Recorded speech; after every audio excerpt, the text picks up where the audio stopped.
This is the first time he's going to use the machete, and his plan is to chop off their heads and place them on their lawn as an ornament.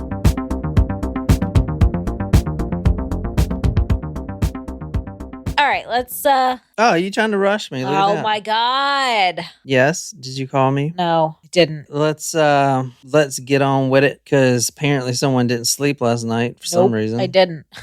You know, I slept like a king. Good for you. Good for you. All right, we are getting started. So, but if you haven't heard the last two episodes, the Dybbuk box and the old Three Legs story. Great. Be sure to check those out. I kind of want to do another story on Tuesday or whenever the next time we record an episode, another cursed object. Hey, Brittany. Type of story. What's up, Brittany? Sounds good. So I'm not going to recap Richard Ramirez. I'm going to do a lot of that in this episode. Okay. But you kind of understand where we're at. We've done a few different stories on him already. We've done the one where he drew a pentagram in lipstick. Mm-hmm. We've done the one where he cut out that woman's eyeballs. Yep. And we've talked about his background, how he loves Satan, how he's influenced by the music. He's the Satanist killer. Yeah. And he's really inspired by Jack the Ripper. And in fact, at this point in the story, he thinks that he is the next Jack the Ripper. He doesn't think he's going to get caught because, like Jack the Ripper, he also walks with Satan. So he goes to the same neighborhoods and commits robberies, rapes, and homicides while there's police presence, which is so brazen. And a lot of the times, the cops, they wouldn't think that. I mean, who would do that? Yeah. Like, no one's ever done that. He'll show up a week later right down the street at another house. Crazy. And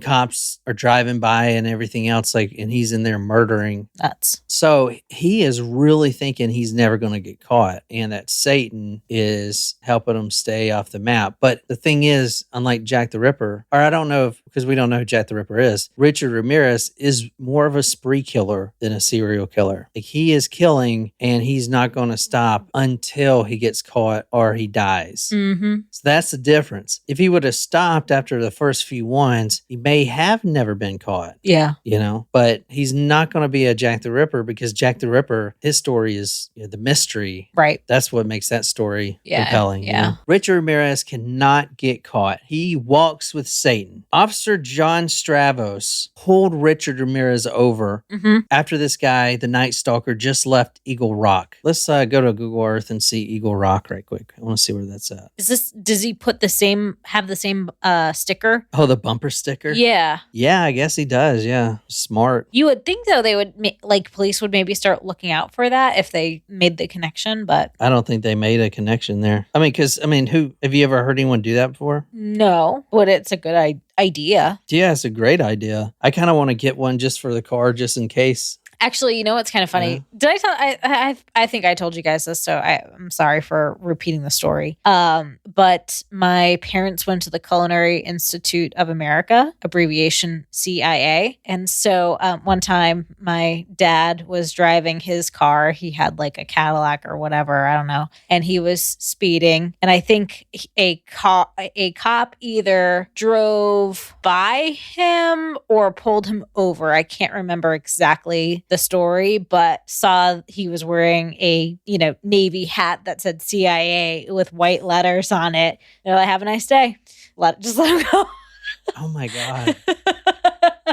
That's crazy, man. So there you go. Maybe we should get a CIA hat and we'll be like, oh yeah, Culinary Institute of America, like in case anyone's questioning it. What's the deal with that too? Like, can you wear a jacket that says FBI on it? Well, it's not like, well, yeah, it may say female body inspector. I guess. But I mean, would you get in trouble for impersonating a law enforcement officer? It wasn't impersonating. And so like I get that is, that is different because that's the school name. But if I was to wear like a CIA jacket, I guess I could say it's. Yeah, I would do the same thing. Like, let's just get a CIA hat. You love your hats. It's one you leave in the car. Yeah. And like, if a cop pulls you over, that's the hat you're wearing. Maybe it'll help you. And if they ask, oh, are you in the CIA? Then you could clarify. Oh, Culinary Institute. Yeah. I'll just say I can't. Pro tip. No, if they ask, I'll be like, I can't disclose that information. Well, they may ask for like your badge or whatever at that point, or your identification. In which case, you just pull out your driver's license. I'll just be like, officer, I'm going to need to take your car. I've got a CIA. Can I get your ID number, sir? All right, here we are. This is Eagle Rock. At this point, on this part of the story, where he gets stopped again, he gets stopped a lot. He is just leaving a crime scene, but he went kind of further north. He hops right on the interstate, and a officer, John Stravos, pulls him over. And this is a motorcycle cop. Pulls him over on his motorcycle, and this Toyota that the Night Stalker was in hasn't been reported yet as stolen. So maybe that was working for him. But honestly, it's starting to seem like, yeah, maybe there is some supernatural power helping him out here. He sees this Toyota, just ran a red light, just got on the freeway, driving like a bat out of hell. And this officer gives chase. He puts on his lights. He thinks the car's going to run, but then it doesn't. The driver pulls to the side.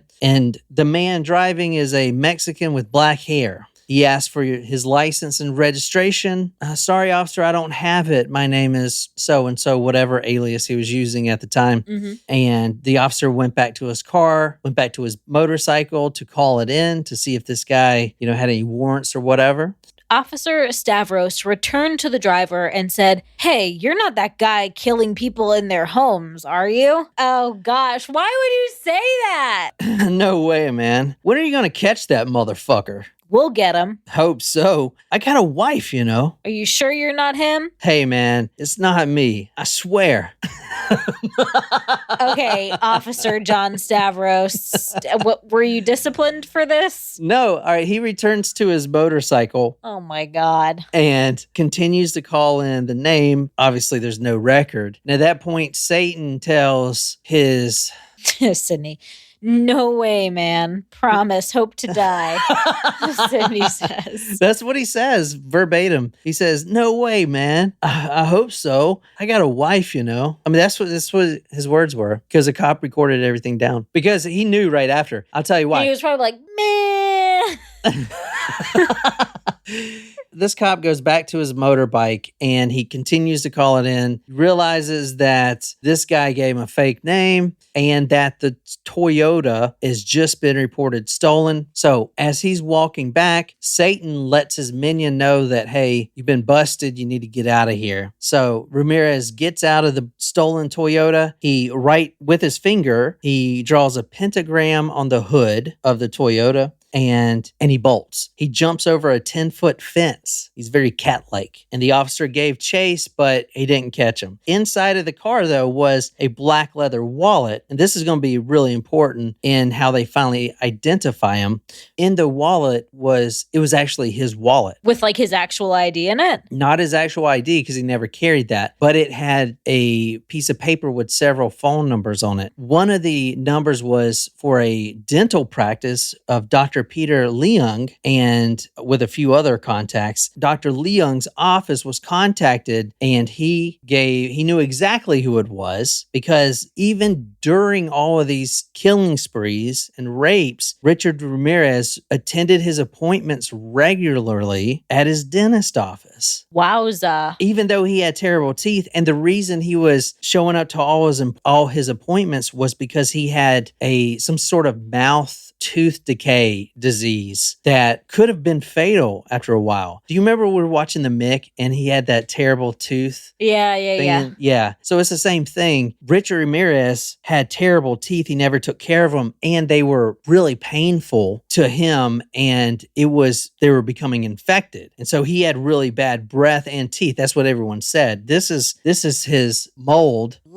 of the teeth that Dr. Leung provided. So they had molded his teeth and everything because they were going to do surgery. That ain't cheap. Well, yeah, he's stealing diamonds and stuff. But he actually was attending his appointments on time.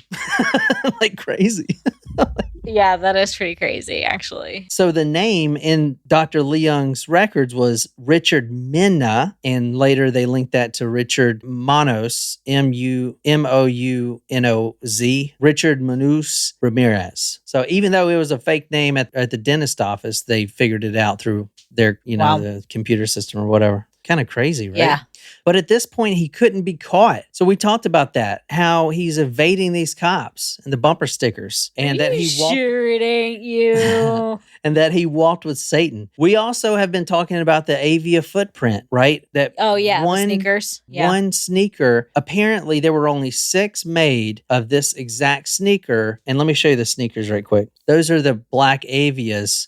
There were only 6 shipped to California and only 1 in 11 and a half. So he managed to buy the only pair that was rare, I guess. The only rare pair. That's crazy. I mean, he didn't know, but he was wearing all black, and I guess people just didn't like the black, and most people wouldn't buy it. But so we talked a lot about that shoe, and that shoe comes up a lot. July 7th, 1985, Andrix and East Arlight Street. And this is in Monterey Park. You remember he followed that, can't remember her name now. I think her name was the attorney that he followed home, and then right on the street, she pulled off to Monterey Park. So he had already killed here. And I'm going to go over another rape and homicide in Monterey Park just a few weeks before. So he is brazenly doing this. East Andrix Street is right here. July 7th, 1985, Andrix on East Arlight Street. He was cruising Glendale, Rosemead, and Arcadia, but he ended up in Monterey Park a little bit after 9 a.m. A delivery woman named Lorne Dempster, who had already seen him previous, sees him again stalking, and she's going to be pivotal in identifying this guy. She passes by again, and she's like, "Oh, is this that same guy?" He yells out, "Hey, what the fuck are you looking at, bitch?" Now, I want to talk about the term bitch because he uses that word a lot, bitch, and that's actually one of his signatures. That's how they know it's him. Oh, so there's a lot of crime in LA, even homicides. But if someone, and he leaves a witness, says that,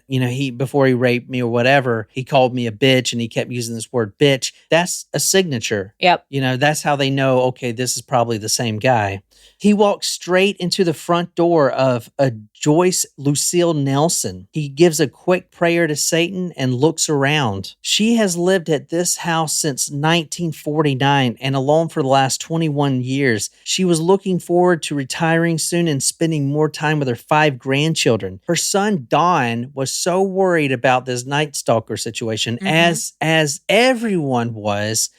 He pleaded with her to let him install bars on the window. But she said, "Hey, I've been here since 1949 and, quote, I will not be a prisoner in my own home." Wow. Her neighbors were also worried at this point, not just about her, but about their own selves. As you'll see, Richard Ramirez even breaks into a deputy house at random who was working on his case. He had no idea. Jesus. So even the detectives, like Frank Salerno and all these detectives, Frank Salerno is the famous, like the head guy, yeah. The head guy, he solved the Hillside Strangler case. I thought that name sounded familiar. Yeah, so even he was scared that this dude is going to break into his house. So they're all sleeping with revolvers. Anyway, all the neighbors, including hers, were scared that this dude was going to break into their house, that they did something that I've never seen before. We always see the same things, right? Gun sales increase, locks increase,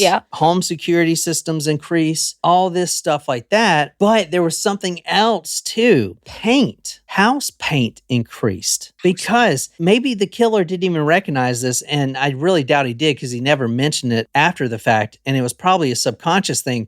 But the majority of the homes that he had been terrorizing were of a beige and yellow color. And people started realizing that it was just a fluke, but they started begin painting their homes green and blue so they wouldn't have that beige and yellow color, because they were like, well, maybe he's targeting those. He's not, but so maybe subconsciously he is. It like sticks out to him. If yeah, it's a yellow color, maybe. So now it's interesting if you buy a home in LA and you're in a neighborhood that is mostly the same color, and then there's this one house that sticks out, or 1 or 2 houses that stick out, you should ask if they painted their house in 1985, because 99% they did. That's crazy. Isn't that nuts?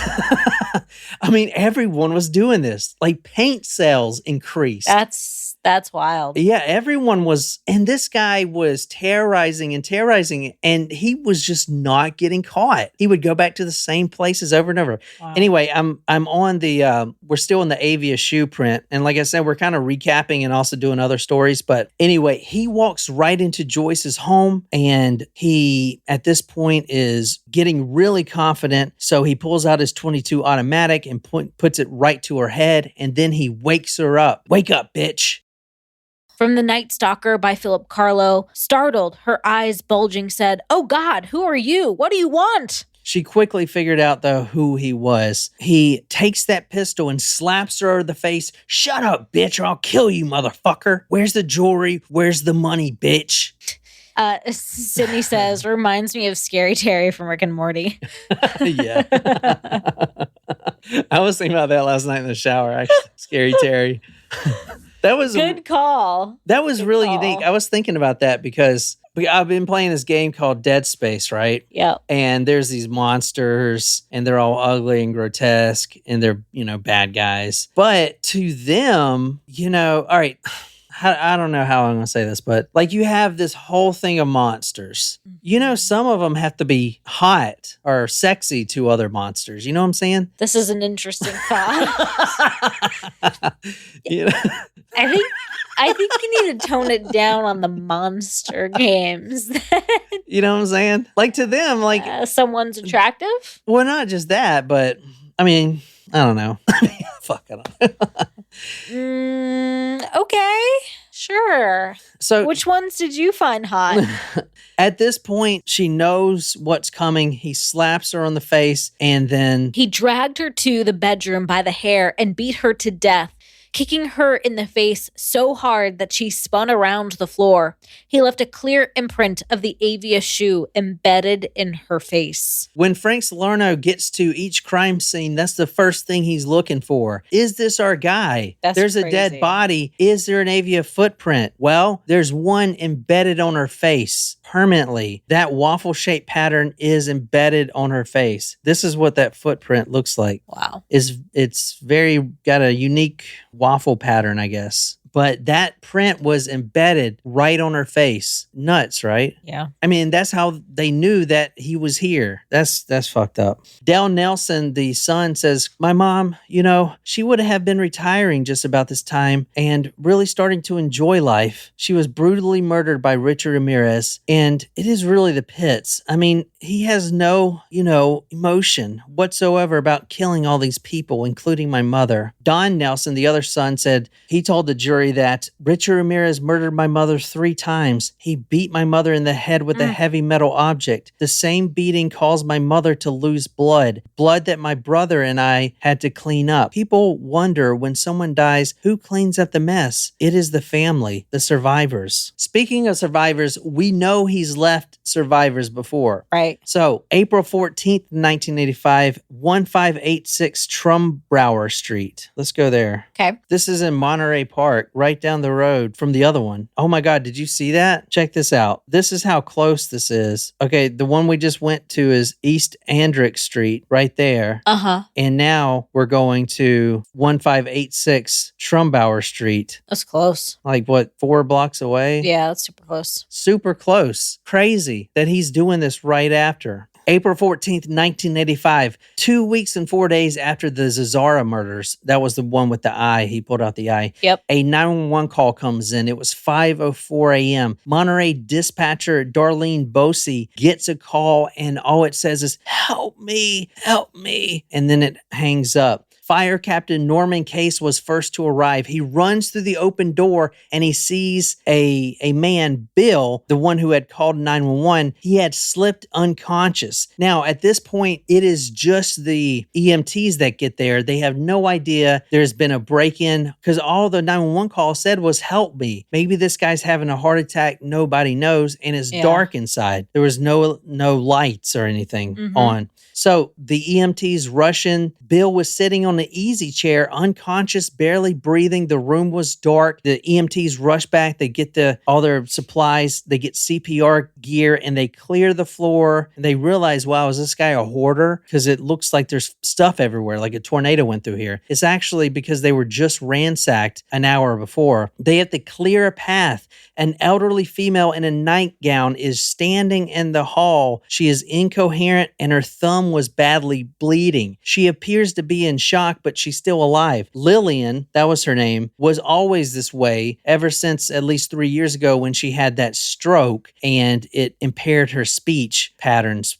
pretty badly. At this point, they're still thinking that this man who called 911 has had a heart attack. They see Lillian's wheelchair. They think, okay, she's just an invalid. You know, that's why she's not talking or whatever. They're treating this guy for a heart attack. Monterey Park officer Michael Gorajewski arrives. He also enters the home thinking that this could be a heart attack, but then he sees Lillian. Her face was swollen, and she was also wearing thumb cuffs, which are like they're tiny handcuffs. You can get them like at novelty shops and stuff. It's just the same, but you've seen some criminals have to wear them. Like they'll put the thumb cuffs on that link their thumbs together, and then they'll have handcuffs on. Oh, interesting. I'm going to show you a picture because I don't think you know what I'm talking about. I was thinking, what was it called? It was called a finger trap, right? Chinese finger trap. Yeah. No, that is not it. That's what I was thinking of, and I was like, that feels like it's not going to work. No. Okay, yeah, I do need to show you then because that is... Oh, yeah. So this is basically what thumb cuffs are right here, you know? Oh, interesting. Yeah. They use them for really violent criminals, but they'll put thumb cuffs and handcuffs on them. I guess for Richard Ramirez's sake, thumb cuffs are easy to transport, you know what I'm saying? And he can carry them with him. At this point, Monterey Park officer Michael Gorajewski arrives and he sees the thumb cuffs. He immediately knew what this was. He cordons off the crime scene and he starts protecting evidence. He noticed that the screen was removed from the bathroom mirror. When Lillian finally spoke, she said a, quote, tall man in black with a gun and bad teeth did this. And here was her story. Bill Doy was the guy who called. He is an Asian American along with his wife. That's why they're living in Monterey Park. Mm-hmm. As I said before, Monterey Park is mostly Asian, has a mostly Asian population. Mm-hmm. 66, married to the 56-year-old Lillian. She's an invalid. He's retired recently from his sales job. He just put down money on a brand new Ford van, and they both were excited to travel the country together. He is literally weeks away from living out his dream, traveling the country with his wife. He is a Japanese man who is a very decorated soldier in the U.S. Army during World War II. Mm-hmm. He fought for the U.S. Army, the 44th Regimental Combat Team. A little bit how this works, I don't know if, I guess you know this, but during World War II, we put all the Japanese Americans in camps, not concentration camps, internment camps. Internment camps, yeah. And he was one that said, hey, I want to fight for the cause since I've been living here anyway. So, and he fought with distinction.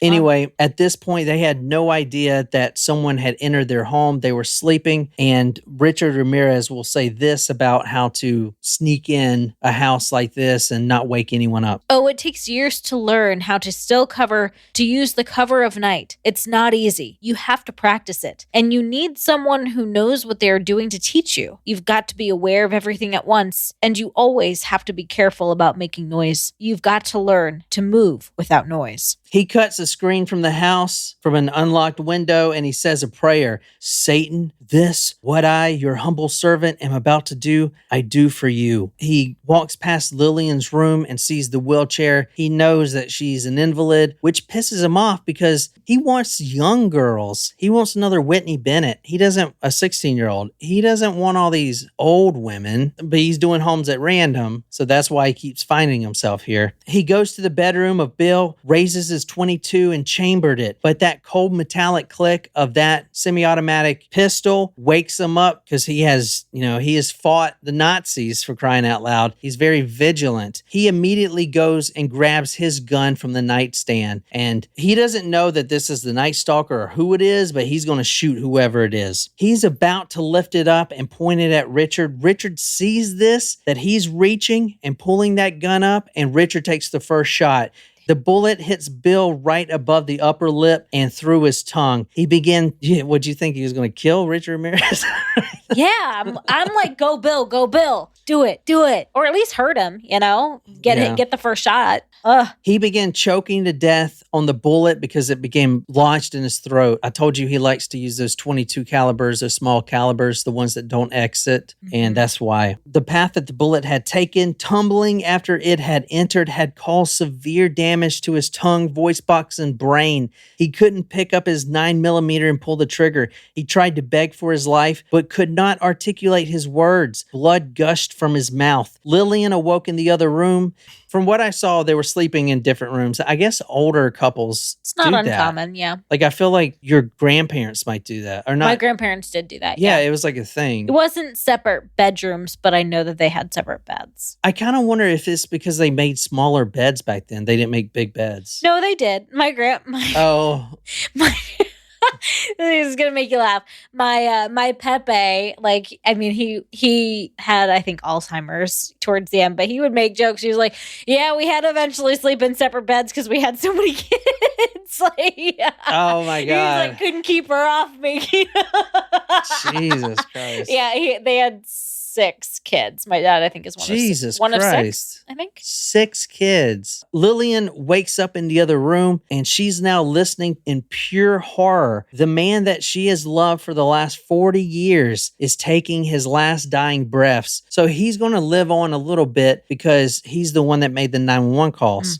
Bill fell completely to the floor, and then the killer, Richard Ramirez, started beating him until he was unconscious. He then goes into the other room. "Shut up, bitch!" Slaps Lillian, the invalid who can't speak anyway, with the 22. "Where's the jewelry? Where's the money?" "Shut up or I'll kill you, bitch," he said. Even if she wanted to scream, she couldn't. Since the stroke, verbal articulation had been difficult. Richard began ransacking the home, and then he heard Bill come to in the other room, moaning in pain, and he goes back in there and beats him unconscious yet again. He then goes back to Lillian's room and rapes her violently. And this is what's really sick about this story. As he's finished, he kisses her, force kisses her. Then he grabs a pillowcase, throws in some items, and walks out. Bill was taken to the ER. Dr. Anthony Reed, a cardiologist, received him and noticed that all of Bill's vital signs had ceased. No blood pressure, no spontaneous respiration, no cardiac activity. He was pronounced dead at 5:29 a.m. So sad. But he left a witness. On July 20th, 1985, he began thinking of himself as a modern-day Jack the Ripper, and he started seeing his name, or at least the Night Stalker name, in the newspapers, and he was wondering what people 100 years from now would think. And he wanted to ensure that legacy, but to do that, he knew that he had to step it up a little bit. So he began to work on his brand image, as you tech people would say. He wanted to scale up the violence. So on the 20th of July, 1985... From Philip Carlo, it was now that he made up his mind to take what he was doing to a new level, one that would shock and horrify the world in a way never known before. He wanted everyone to know of his power. He casually went into a downtown knife store, Ross Cutlery, and bought an industrial machete. Now, this is the story that we're focusing on tonight. So up until now, I know it's been fast-paced, hasn't it? Boom, boom, boom. But this is the story I wanted to focus on, because I believe this is when he consciously said, I need to be more violent for my image. And that's a first. Not necessarily for Satan. Not just for Satan, yeah. And I also think this is maybe in his mind, well, I'm not doing it for Satan anymore. I'm kind of doing it for myself. So maybe the start of his downfall. jail, he would always say, as long as you have evil in your heart, you'll never get caught. So as long as he stayed evil, he lost it. He got vain. Evil and vanity are not necessarily the same. So I wanted to do this story because I feel like it's very important for this story. There's been a lot he's done. Yeah. But a lot of them, the MO is the same or whatever. And not to downplay any of them, but I feel like this one is a big step for him because he is not going to stop. LA's hot right now looking for him. Oh, Cops are everywhere. And all he's got to do is leave town but he doesn't. He's like staying in the same few neighborhoods. I know. It's nuts, right? Yeah. I mean, he got stopped by the cop. When are you going to catch this motherfucker? You know? Yeah. Crazy. That's crazy. So this is the story I want to focus on tonight. July 20th, 1985, he began thinking of his brand image, what it would look like 100 years from now. He didn't think he would be caught as long as he stayed evil in his heart, just like Jack the Ripper. But he wanted people 100 years from now to look at the Night Stalker name and have a very brutal story for all the podcasters 100 years from now to tell a brutal story, you know? And so he goes into the local knife shop and buys an industrial machete.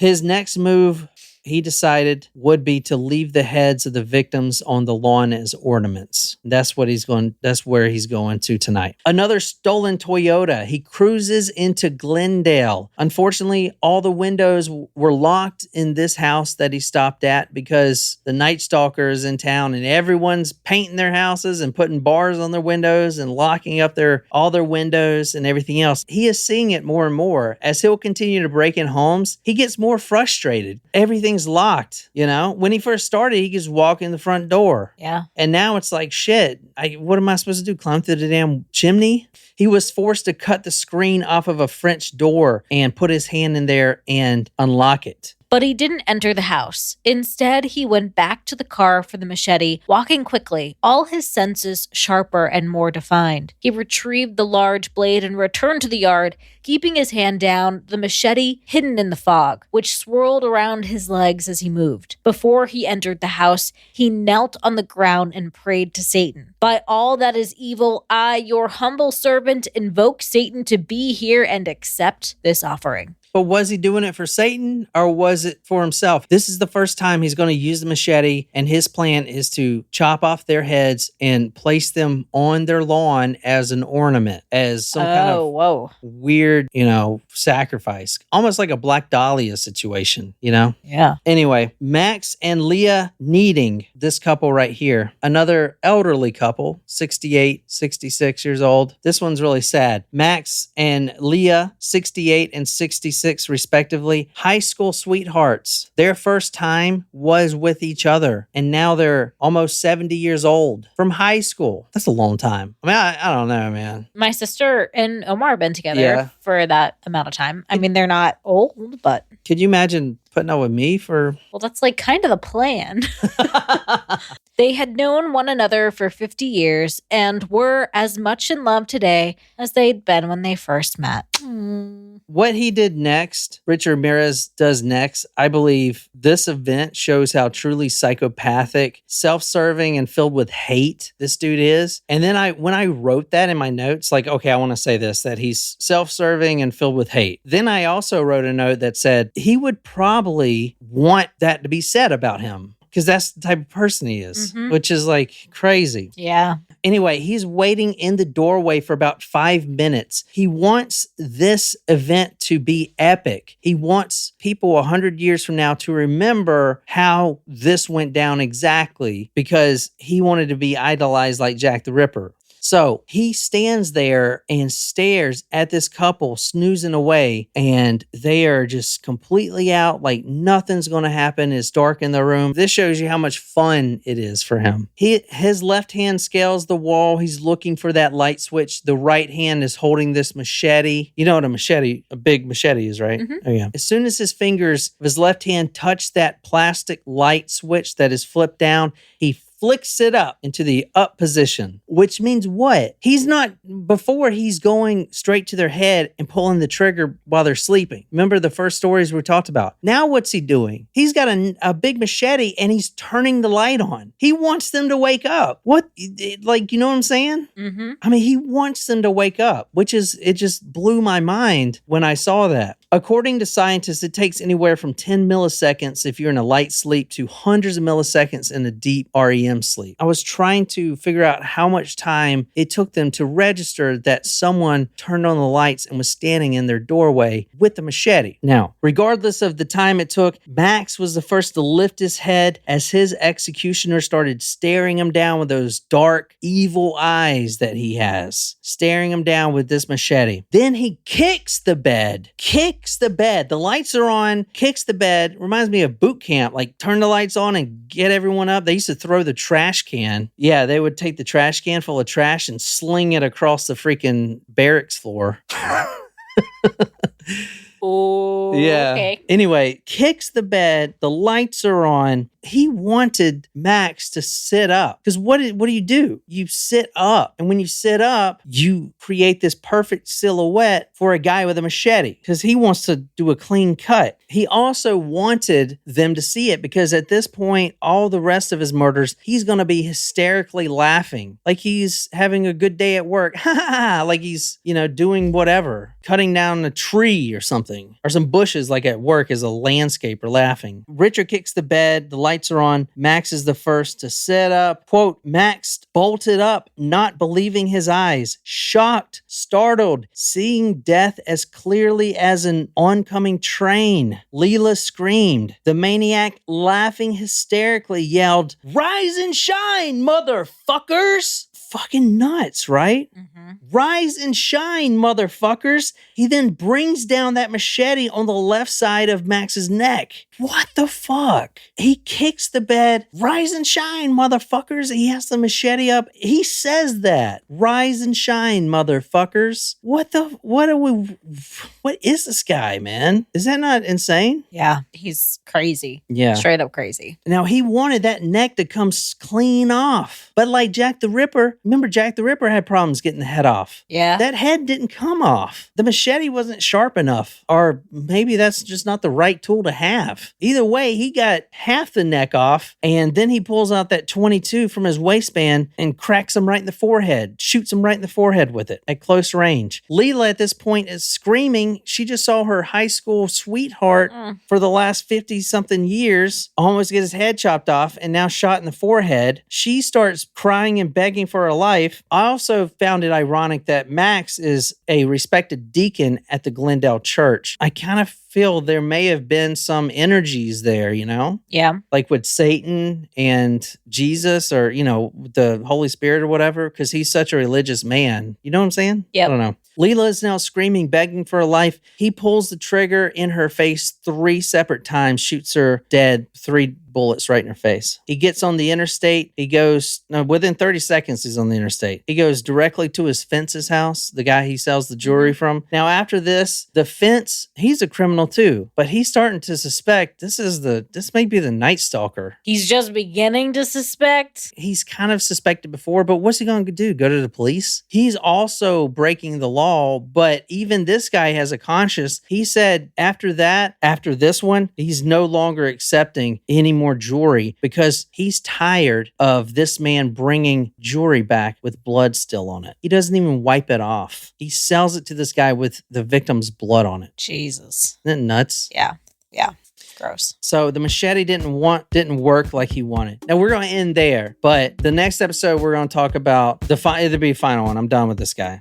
So I feel like we know who this guy is and everything. Okay. So we're just going to do one more, be quick, how he gets caught, and then go through his love life, his marriage. He married in prison. Oh, Yeah. I was like, Yeah, he married a virgin. that's right. I forgot you told me. And she said if he gets executed, she's going to kill herself. He died of natural causes. Well, I am interested to hear how the story concludes. Yeah. Cool. Well, thanks guys for joining. I hope you guys enjoyed it. I know it was a little different. Yeah. So I guess Jim will be back here next weekend. Yeah. Assuming no surprises. Yes. Should be fine. Sweet. Well, thank you so much for being here. And until next time, good night, you lovely, lovely people.